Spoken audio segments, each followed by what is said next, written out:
Hi everyone, I'm Ian Hogg, CEO and co-founder of Shopworks, and welcome to the Workforce Management Podcast. My guest today is Jake Bates, who's a workforce management consultant at Shopworks with me.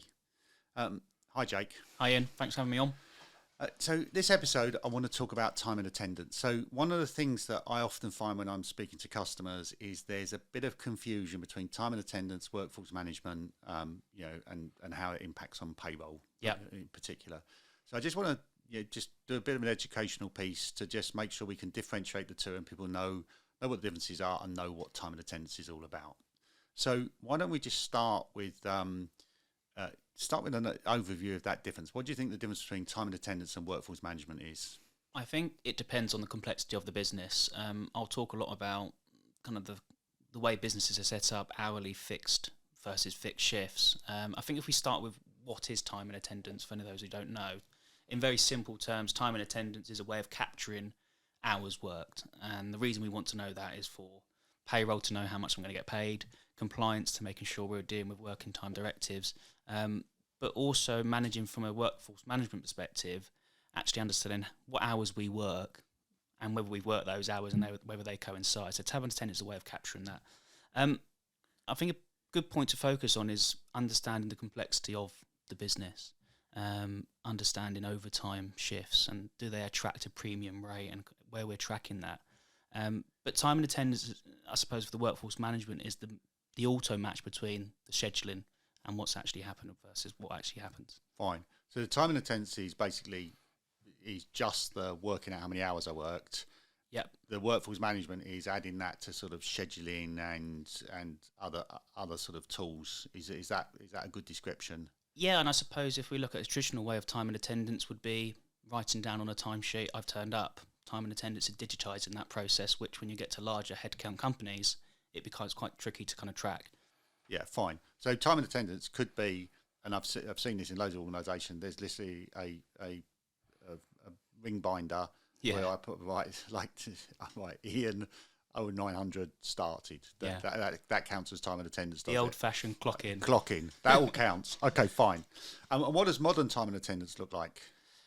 I think it depends on the business and what you're trying to capture. If we look at manufacturing, logistics, construction, you might need access to allow someone onto a site, which will require not only, yes, I've turned up from health and safety, one, my hours, but two, can you allow me access into a building?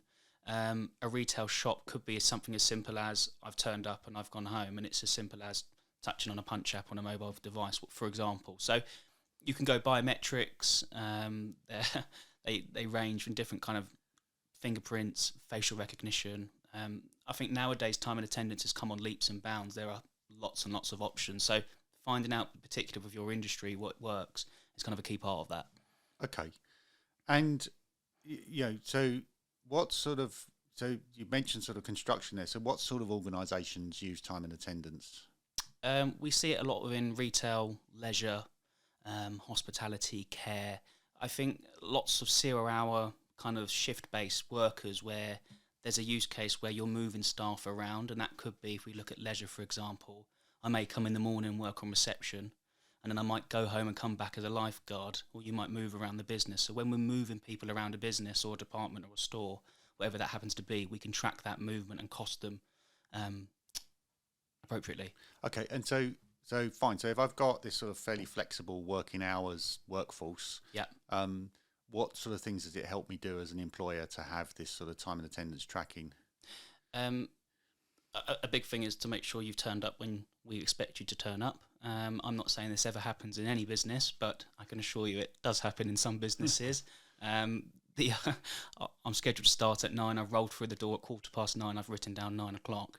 That might not seem like a lot, but 15 minutes times 2,000 employees a year suddenly adds up. So when we talk about in other podcasts, business case and ROI and what kind of time and attendance can do, it can save a lot of money. There's a big kind of ROI on getting a grip on people actually getting paid what they work. Yeah, and presumably there's an operational benefit. Like if I needed that shop open at 9 and somebody turns up at 9:15, the shop's not open, the customers walk around the door. Yeah, I think if you're an area manager, one of the things you lose as you expand and you get bigger is visibility. So actually understanding my trading hours and understand where the shop's open and making sure people have turned up on time. So that's kind of a key part of that. Okay. And what about, payroll? How does it interact with payroll? So presumably there's some involvement. Yeah, I think it comes back to the best person to know if they've been ducked their pay is the employee, and they're quite keen to tell the payroll on payday, you've ducked me my 50p. I think what time and attendance does is it allows you to confirm those hours. So poor payroll, when they get to Friday, they're not picking up the phone and trying to understand why were you late, Ian, or you might have been off. So we're capturing that in real time. From a HMRC compliance perspective, under 18s, when we need to be managing their lunch breaks and we need to know from a working time directive what their hours are, it's all auditable as well, so we can digitise that. Okay. And you talked about some savings coming in. So like the example, you're not paying somebody because they were 15 minutes late. Yeah. Typically, what sort of impact do you see that having on the business?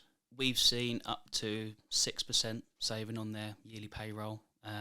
But you'll always be looking, if you're still using Excel or you haven't got any time and attendance, by putting biometric readers in, I would stand by 2-3% as a minimum. So it's a really, really large part of putting in workforce management and time and attendance. Fine. So if you had a workforce management platform, because I know you can get workforce management without necessarily switching the time and attendance off. Yes. You would say that just the time and attendance element adds a couple of percent at least of the savings for putting in a workforce management platform.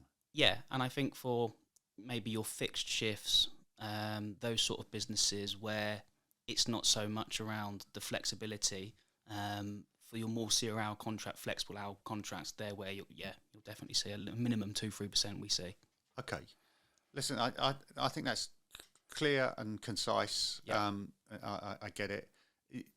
Have you written a blog article for us? Is there one on the website? Yeah, there'll be a small link on the bottom of the podcast where people can go through and add more details. They go into far more details, but yeah, there's so many options out there. So there's definitely a lot to read. Yeah. Okay. And well, listen, Jake, thanks for coming on. And listeners, if you want to go to that, follow the link and or contact Jake via LinkedIn or via email.